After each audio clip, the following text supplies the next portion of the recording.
Bonsoir fidèles téléspectateurs de Miti 224 TV, merci de votre fidélité, bienvenue dans votre émission Miti Sport. Au menu de cette émission, la rencontre Guinée-Malawi contemporaine les éliminatoires de la CAN Côte d'Ivoire 2023 qui s'est jouée le 9 juin au stade général Lansana Conté de Nongo. Les échos, c'est dans cette émission. La Ligue guinéenne de football professionnel a procédé le week-end dernier à Conakry la remise des trophées aux différents acteurs pour la saison sportive 2021-2022. Pour finir, on jettera un coup d'œil sur le championnat national Ligue de Salam qui a fermé porte-fenêtre pour la saison sportive 2021-2022. Nous vous ferons la connaissance des clubs montés en Ligue 1, mais aussi des clubs relégués en National 1. Nous recevons sur ce plateau déjà un invité, plus mon co-animateur, Nourdine Souma. Il est journaliste présentateur sur Miti 224 TV. Nourdine Souma, bonsoir. Bonsoir Sekouba, bonsoir à tous. C'est un plaisir encore de vous retrouver ici sur ce plateau.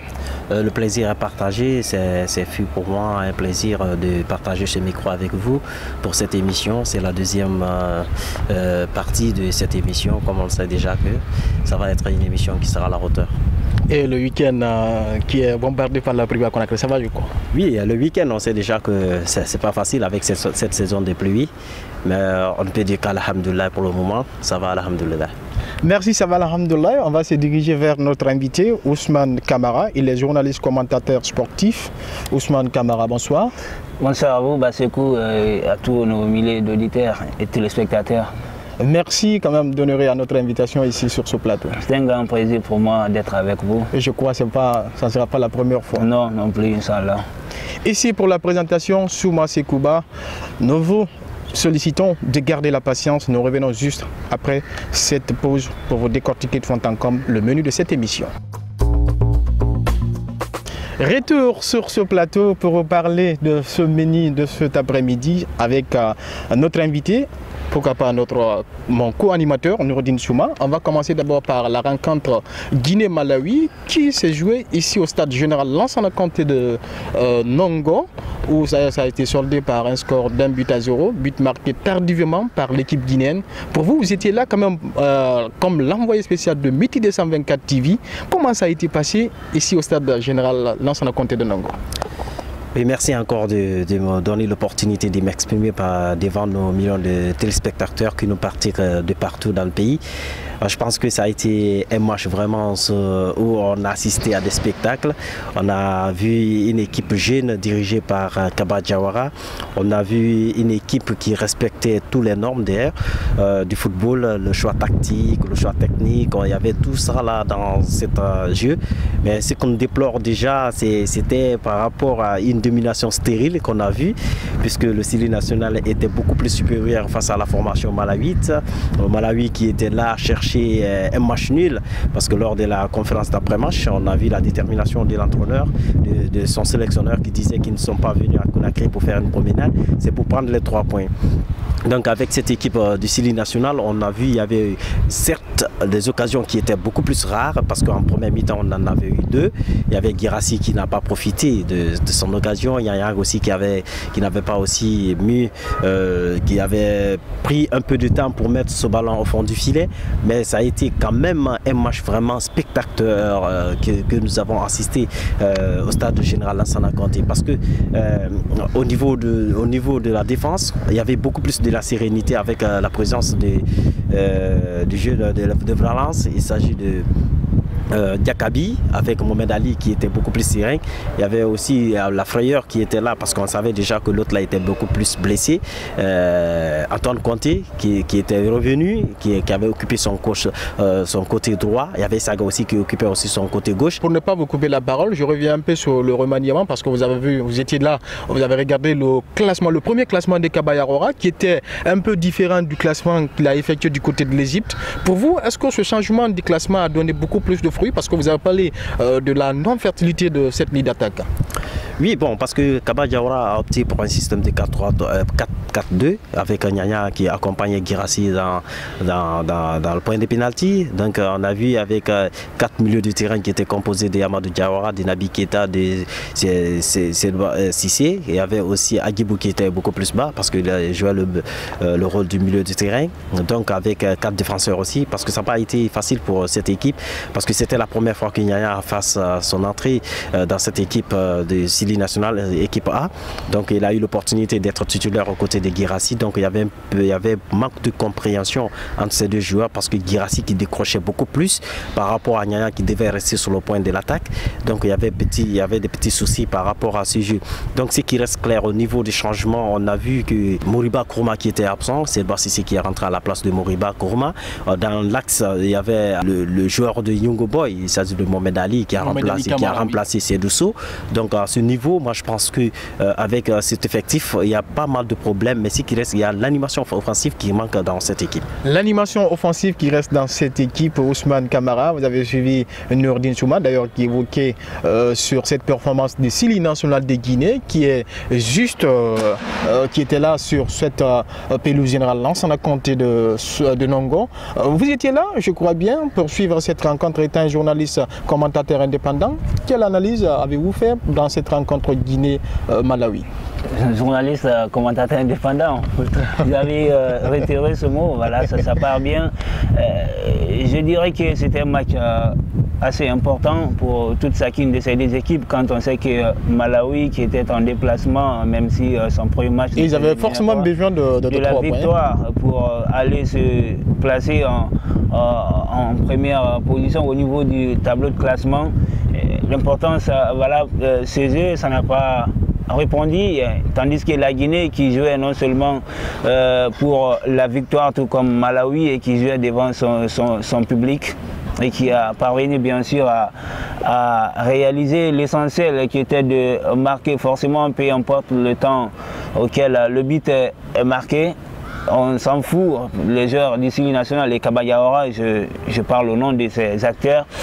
C'est important d'un autre aspect quand on sait que la Guinée est l'équipe du Sili National est aujourd'hui en reconstruction et qui a envie de se réconcilier avec son public qui à un moment donné avait perdu la confiance de ce public lui-même.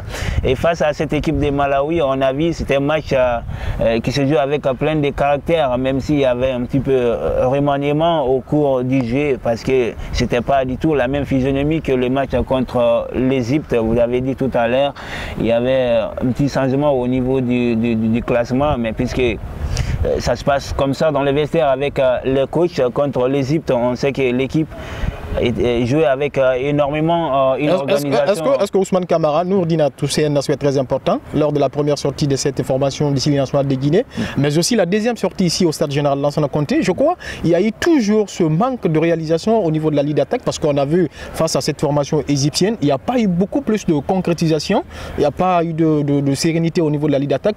Et ici encore au stade général Lansana Conté de Nongo, tel a été encore le cas. Pour vous, est-ce que c'est un manque de concentration au niveau de la ligne d'attaque ou bien c'est quelque chose qui doit être corrigé au niveau du staff technique?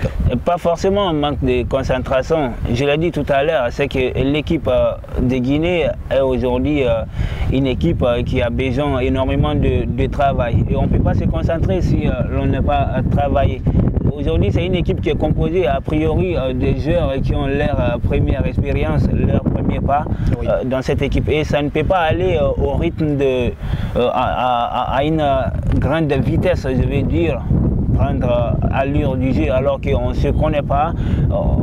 Nous sommes avec un nouveau coach qui, dans son projet, n'est pas du tout, voilà, je peux dire...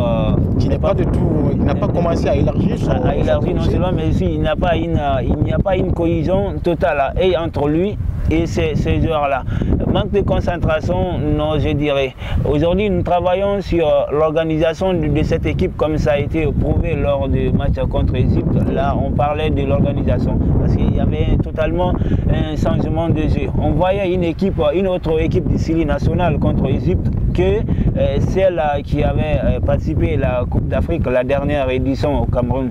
Parce que là, contre l'Égypte, il y avait une organisation totale, même s'il est vrai que ce qu'il a dit, il n'y a pas du tout l'animation offensive. Mais vous avez vu au retour de la maison, pour le deuxième match contre Malawi, on a constaté... Ils avaient juste l'ambition de convaincre les 12e hommes de leur nation. Bien sûr, non seulement c'était la présence des 12e hommes. On constatait qu'après toutes les critiques sur les réseaux sociaux contre Kaba Diawara, disant que voilà, l'équipe a joué contre Égypte, on a respecté tout, mais il n'y avait pas l'animation offensive. On a vu dans le stade Fézénal, Lansana Conté, l'animation offensive était là, parce que vous voyez le joueur qui se déplaçait successivement vers le but adverse, certes que la réalisation leur semblait un petit peu difficile, mais on ne peut pas dire quand même qu'il n'y avait pas du tout l'animation du jeu dans le jeu, dans la rencontre contre Malawi. Dans la rencontre contre Malawi, Nourdine Souma, vous avez vu une poule déjà où on pensait trop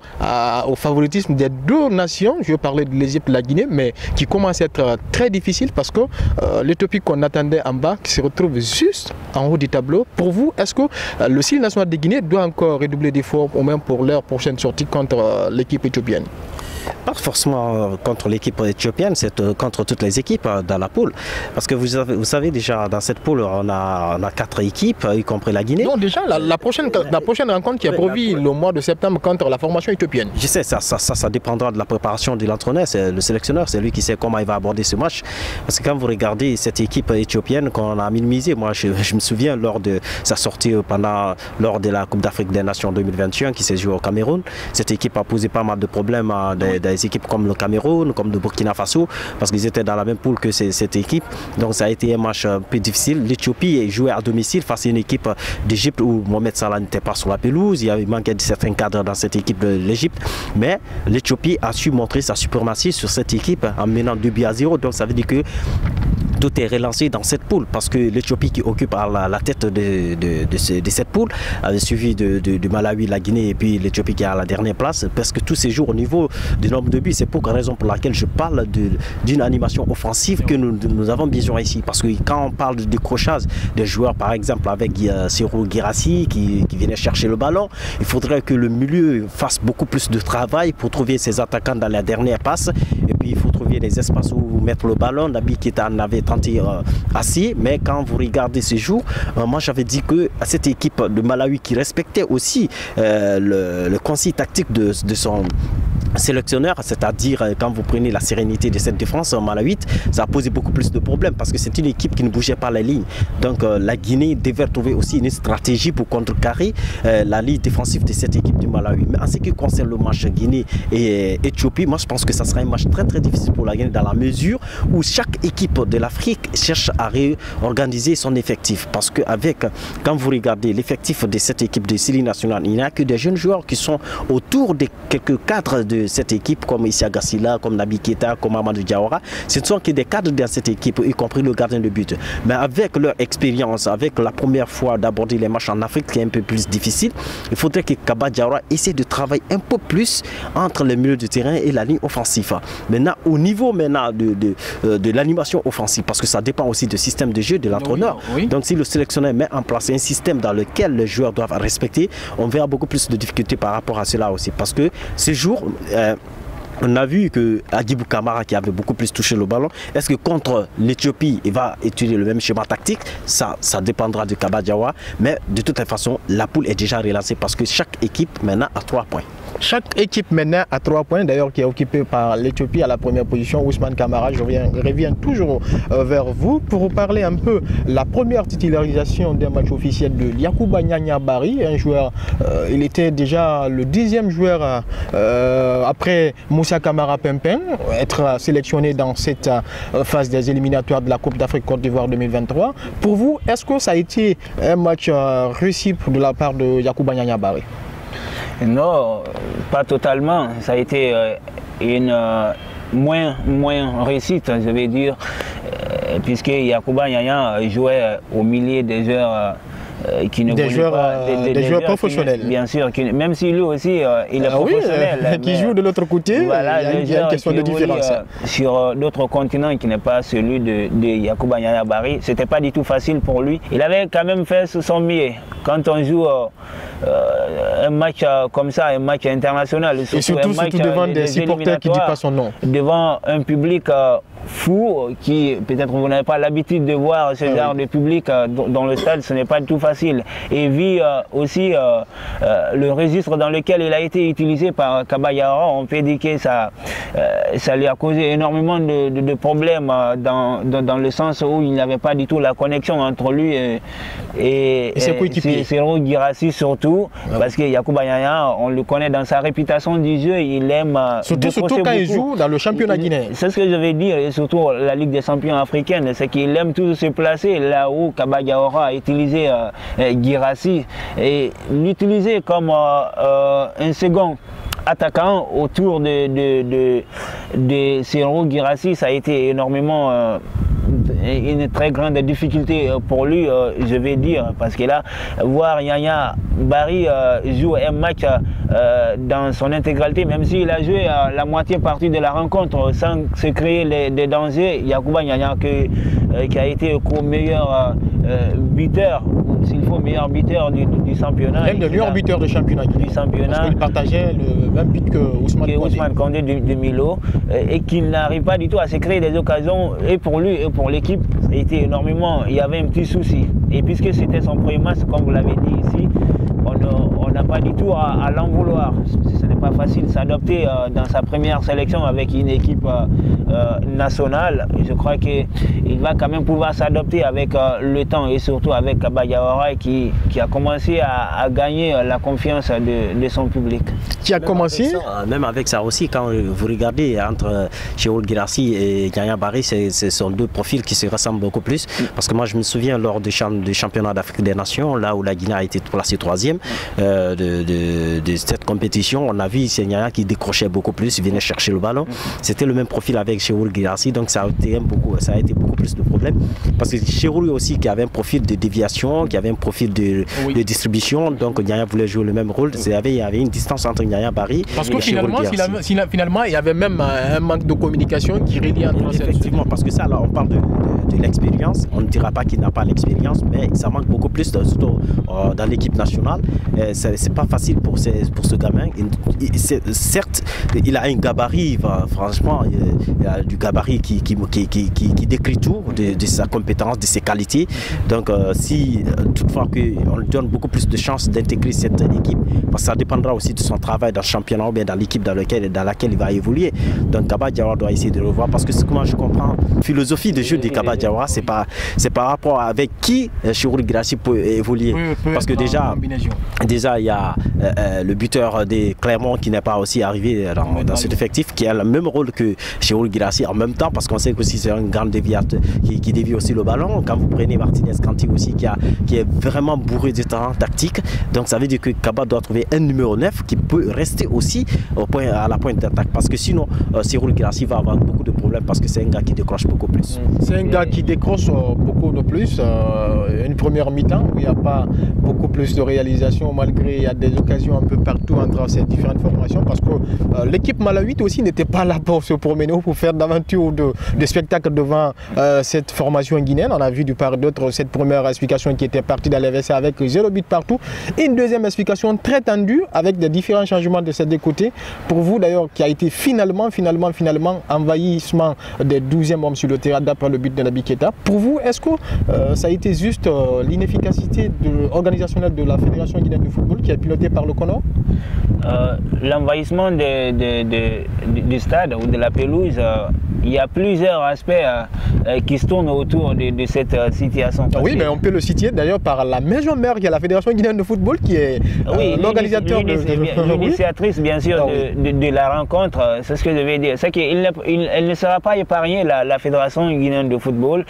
Tout commence par elle, mais c'était pas du tout quand même une situation un petit peu appréciable sur le plan comportemental et du côté des supporters, mais aussi l'organisateur de la rencontre, qui est le CONOR ou la Fédération guinéenne de football, s'il faut dire, parce que là, si vous organisez un match, déjà, vous devez être capable de répondre... D'assurer quand même à tous les aspects, quand vous prenez le côté sécuritaire, sanitaire et puis l'aspect de la sécurité des supporters pour ne pas au moins avoir des dérangements un peu partout. Oui, et quand on regarde dans ce match, il y avait énormément de manquements par rapport à ce que nous venons de citer, parce que la sécurisation du stade n'était pas du tout valable. Quand vous jouez dans un stade comme Général Lansana Conté, qui a une capacité d'accueil de 50 000 places, même si lors de ces matchs, ce n'est pas ces places-là qui ont été permises par la FIFA, mais on a vu la CAF plutôt, on a vu combien le stade était rempli, et en regardant autour de la pelouse, comptant sur les forces de l'ordre qui étaient censées qui était trop d'ailleurs minime, parce qu'on voyait seulement que la police qui aidait en face des supporters. Vous allez même vous poser la question, mais qu'est-ce que ces gars-là font ici? Regardez ce petit nombre de sécurité. Je crois que c'était dans les bandes de 150 policiers pour tout ce stade qui a au moins 50 000 places. Est-ce que ça peut suffire avec les supporters? Non plus. On a vu la conséquence avec le jaillissement des supporters sur la pelouse, qu'on a vu d'ailleurs commencer dès après le retour des vestiaires pour la seconde mi-temps. La sécurité quand même n'était pas du tout à la hauteur dans ce match. On voit pourquoi j'avais accusé la Fédération guinéenne de football en grande partie. Oui, qui est pilotée par le CONOR. Face à cette situation, c'est que en regardant le stade Fédéral Lansana Conté, bien sûr c'est un stade qui est à la dimension internationale, mais qui visiblement n'est pas du tout en sécurité. Quand je dis en sécurité... Comment c'est en sécurité, Ousmane Camara? C'est que, regarde, vous avez été, je crois, au stade lors de ce match. C'est qu'il n'y a pas du tout d'énormes écart entre les acteurs sur la pelouse. Donc si je comprends bien, les différentes places des supporters sont un peu près de la pelouse. Bien sûr, et bien sûr, c'est ce qu'il ne faut pas.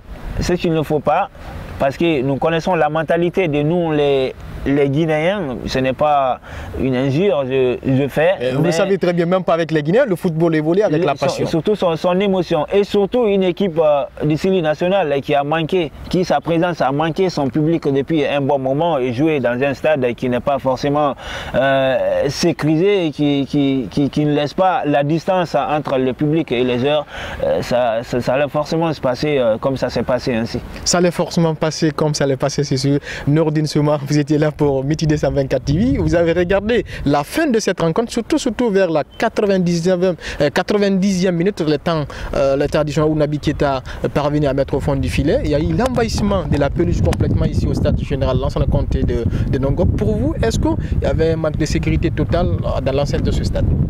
Ce qu'on peut dire, parce que quand les supporters arrivent à déborder le stade, on accuse forcément la sécurité. Parce que déjà, on sait que dans les matchs internationaux, c'est la Fédération guinéenne de football en collaboration avec le ministère des Sports qui organise cette compétition. Quand même, ils sont tous ils ont leur part dedans, le ministère du Sport. Oui, parce que moi, je n'accuse pas seulement le CONOR, parce que le ministère aussi fait partie, parce qu'il doit avoir un département de sécurité qui doit aussi mettre à la disposition de la Fédération guinéenne de football un nombre de sécurité. Donc aujourd'hui, la question qu'on se pose, quelle a été la décision, la démarche menée par le CONOR envers le ministère des Sports jusqu'à ce qu'on ait la sécurisation de cette rencontre. Parce que non seulement vous devez retenir, la Guinée, ça fait longtemps, la Guinée ne joue pas devant son public, la Guinée a galéré pour avoir des résultats par rapport à ses sorties d'après la CAN 2019. En 2021, je m'excuse, la Guinée a fait une mauvaise image, ça a crié beaucoup plus. Donc cette équipe de la Guinée était venue, et ce qui était un peu plus paradoxal, c'est par rapport au nombre de tickets vendus. Finalement, Nourdine Souma, vous avez quand même lu la sortie de Sega Diallo sur un média de la place concernant l'envahissement du terrain, en accusant le groupe Guinée Business Marketing d'être responsable sur l'envahissement des supporters sur le terrain. Pour vous, est-ce que ça a été une sortie qu'on apprécie beaucoup? Moi je disais que bon, la communication manque beaucoup parce que Sega Diallo, la communication qu'il a effectuée sur la page de la Fédération guinéenne de football, il y a eu deux communications. Il y a la communication de la présidente du Conor et il y a eu la communication de Sega Diallo. Parce qu'aujourd'hui, on parle aux entreprises qui gèrent le stade. Moi je pense qu'il a un rôle très important, c'est l'entretien du stade, il faut le souligner. Mais ce qui reste clair, quelle qu'en soit la situation qui se passe, il ne faudrait pas qu'on fuit la responsabilité. Et si c'était l'entreprise qui entretient le stade, qui était habilitée à gérer la sécurité, là on pouvait comprendre. Mais ce n'est pas lui qui gère les matchs internationaux, c'est la Fédération guinéenne de football qui gère les matchs internationaux. Donc c'est à la Fédération guinéenne de football, en collaboration avec le ministère des Sports, de prendre toutes les mesures possibles pour ne pas qu'il y ait débordement ou l'envahissement dans le stade. Ce qui s'est passé, certes, ça se passe dans plusieurs pays, mais ce qui s'est passé chez nous aussi, c'est autre chose. C'est une façon de dire, ça l'image de la Guinée. Ouais. Mais moi, d'ailleurs, j'interpelle la Fédération guinéenne de football, ou d'ailleurs l'entreprise en question, qui essaie d'y mettre des grillages. Parce qu'on n'est pas habitué, le Guinéen n'est pas habitué à jouer dans un stade où il n'y a pas barrière entre les supporters et les joueurs. En Angleterre, on le voit. Mais en Guinée, le plus souvent, c'est des gens qui sautent. C'est vrai, même en Europe, ça le fait. Mais en Guinée, on n'est pas aussi habitué. Il faut mettre les grillages pour mieux sécuriser les rencontres. Il faut mettre les grillages pour mieux sécuriser les rencontres. C'est ici qu'on va fermer la page du Sili national de Guinée. On va juste partir au niveau de la Ligue guinéenne de football professionnel, Ousmane Camara, qui a procédé à la remise des différents trophées aux différents acteurs pour la saison sportive 2021-2022. D'ailleurs, c'était au chapiteau Baïssa, au Palais du Peuple, où on avait quand même vu ces différents prix avec les différents entraîneurs, les différents joueurs. Pour vous, est-ce que c'est une bonne image pour la Ligue guinéenne de football professionnel? Oui, c'est une très bonne image, mais aussi une très bonne initiative, récompenser les acteurs. Mais surtout, il y a un manquement d'ailleurs que les journalistes sportifs aussi se réclament, parce qu'il n'y a pas eu un trophée pour le meilleur journaliste de l'année, sportif, surtout sur le plan sportif. Vous savez, ça a été quand même, je ne sais pas ce qui fait la particularité de cette saison, mais quand même, c'est une très bonne initiative. Récompenser les acteurs pour leurs efforts durant toute la saison.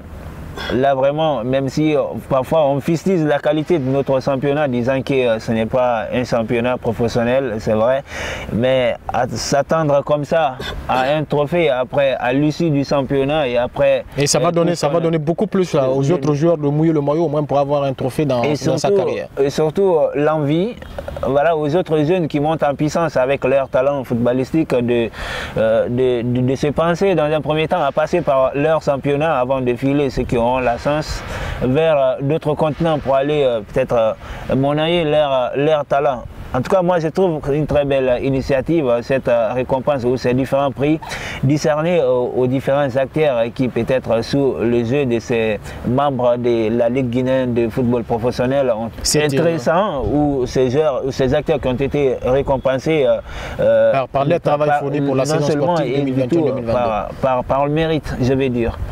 Par le mérite, comme le dit Ousmane Camara, Nourdine Souma, Ousmane Condé, meilleur buteur du championnat Ligue 1, meilleur joueur, meilleur espoir pour notre championnat. Pour vous, est-ce que c'est un trophée qui est très bien mérité de la part d'Ousmane Condé? Une belle performance de ce jeune qu'on a vu, parce que déjà, qui a été un jeune de l'âge, si je me rappelle. Il a vécu dans cette ville, mais ce qui reste clair, moi ce que j'apprécie beaucoup plus de ces trophées, de ces récompenses, c'est que à partir du moment que ça a changé encore de personnalité, parce que l'année dernière on a vu les joueurs du Roria qui ont beaucoup plus raflé ces trophées. Aujourd'hui aussi on voit aujourd'hui qu'il y a Milo, une équipe qui est montée en première division l'année dernière, qui s'est illustrée dans cette compétition de Ligue 1, qui a donné toutes ses qualités, ses capacités, s'est placé parmi les 3 meilleurs du championnat national. Vraiment, c'est vraiment travaillé, et surtout le jeune joueur qui a implanté 17 réalisations dans un championnat aussi difficile à jouer comme le nôtre. Donc moi je pense que ça a été un bon travail pour ce gamin Ousmane Condé qui a raflé le trophée de meilleur joueur, de meilleur espoir et puis le meilleur buteur. Vraiment, moi ça a été un soulagement pour moi de voir aussi que ce trophée aussi a changé de nom. Ce trophée aussi a changé de nom, et quand vous revenez un peu en Ligue 2, c'est Abaka Kile Bangoa, je m'excuse bien, Abaka Kile Bangoa, qui a été sacré meilleur joueur de cette catégorie, mais le meilleur buteur revient à Moussa Moïse de l'Étoile de Guinée. Pour vous dire réellement que malgré le vieux a quitté en Ligue 1, il est parti en Ligue 2, il a raflé le prix. Est-ce que c'est quelque chose d'ailleurs qu'on doit remonter le moral pour cette première fois? D'ailleurs, le retour d'Aboubacar Kile Bangoa en Ligue 2, je trouve que c'est un mouvement de relancement pour lui. Parce que là, quand vous jouez en championnat Ligue 1, vous avez tenté le coup, vous vous êtes approché vers le sommet et que vous avez eu le sec. Cela n'est pas dit de vous reculer ou d'abandonner. Il est bon de se trouver une autre alternative comme il a trouvé à Bakar Kile. Moi, je trouve que c'est un relancement qu'il cherche et il n'est pas du tout loin à ce relancement parce qu'il a terminé une saison avec une compétition qui fait l'appel. Et puis avec le deuxième meilleur buteur du championnat encore de cette catégorie. Oui, deuxième meilleur buteur et surtout meilleur joueur de la compétition. C'est pourquoi j'ai dit qu'il cherche un point de relancement. C'est parce que c'est un championnat d'ailleurs qui regroupe les équipes inférieures par rapport à son expérience de jeu. Oui. Et je me demande où il a passé à côté pour ne pas rafler ce prix aussi de meilleur buteur, alors que bon nombre le trouvaient déjà avec sa qualité technique, sa réflexe du jeu au niveau du front de l'attaque. Et derrière, quand on l'a vu, il n'a pas certainement raflé ce prix.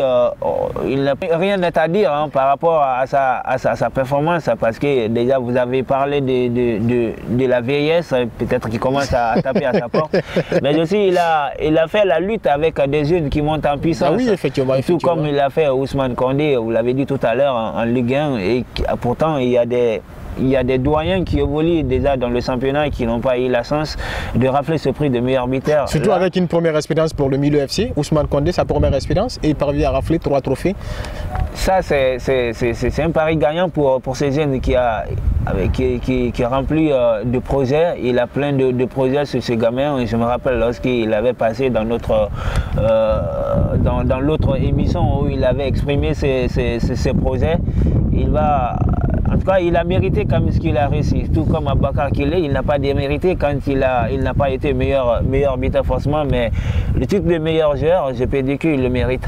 Malgré sa démission pour le Milieu FC de Cancan, Mohamed Bagossi, qui a aussi été sollicité parmi les meilleurs entraîneurs de la Ligue 1. Pour vous, est-ce que malgré son âge, est-ce qu'il est important de continuer encore dans sa carrière d'entraîneur?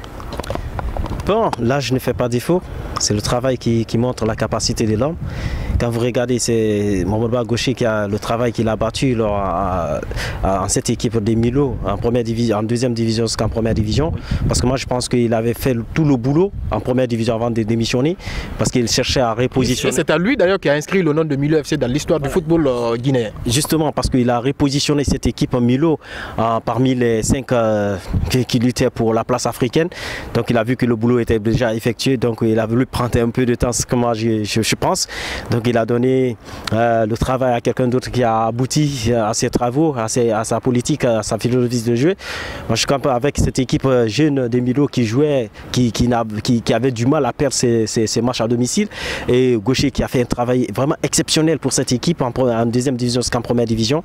Moi je pense qu'il mérite beaucoup plus que ça, même pas les trophées, mais c'est un entraîneur qui a une qualité vraiment énorme, qui avait vraiment une qualité qui dépasse hors norme, parce que moi je pense que même on pouvait lui donner une catégorie inférieure en Guinée, parce qu'avec son expérience, vu son expérience, sa capacité, la sérénité dans son travail, moi je pense qu'il est capable de rehausser le niveau du football guinéen. Il est capable de rehausser le niveau du football guinéen, c'est sur ce terme d'ailleurs qu'on va prendre une petite pause avant juste de revenir pour déterminer la suite de cette émission. Pour finir, Ousmane Kouba Kamara, pour ce dernier élément au menu de cette émission, d'ailleurs on parlait sur la Ligue guinéenne de football professionnel, d'ailleurs qu'on a fermé aux fêtes et fenêtres. Maintenant c'est la Ligue nationale de Salam, d'ailleurs qui a porté fêtes et fenêtres le week-end dernier, ici en République de Guinée. On a suivi des clubs d'ailleurs qui ont s'illustré, des clubs qui n'ont pas pu tenir cette catégorie du championnat, ils se sont retrouvés en bas et des autres qui sont montés en haut. On commence d'abord par cette formation Lini club de Cancan et cette formation, l'AS Minière de Sangaré, d'ailleurs qui était promis l'année passée en Ligue 1, un a tenu le coup, le second n'a pas tenu le coup. Rien ne manque dans ces équipes évoluant en deuxième division. Tout ce que vous avez dit là, manque de financement, manque de travail, c'est tout ce qui recouvre nos équipes de la deuxième division. Vous savez, on parle de la professionnalisation bien sûr de nos équipes évoluant dans le championnat ici. La Ligue 1, on peut comprendre un petit peu parce qu'il y a quelques changements au niveau de nos équipes de la première division. Oui. Et contrairement à la Ligue 2, c'est tout à fait un sérieux courage qui pousse les jeunes à s'illustrer, à exprimer leur talent dans ce football, sinon que rien ne va. Et si on a vu que certains ont descendu en division inférieure... Mais au contraire, cette année, je crois, pour l'AS Minière de Sangaré, ça allait bien. Ah oui, c'est qu'on termine, on reste pas à chaque fois, rien ne va à la maison. Il faut que parfois on se trouve la solution afin de changer le statut, comme il a fait, vous l'avez dit. Mais ça ne va pas quand même dans notre division, surtout la deuxième division. Ça ne va pas dans notre 10e division, Nourdine Souma, Renaissance Club de Bonfi, de Maléa Camara, mais aussi l'Elou FC de Télémélé, qui a dit au revoir en Ligue 2. Pour vous, après bon nombre d'années en Ligue 2, Maléa se retrouve encore en Ligue 1, Salam de Guinée. Oui, la Renaissance qui est partie de loin, parce qu'au niveau du classement, dans la première partie, c'était un peu difficile pour cette équipe.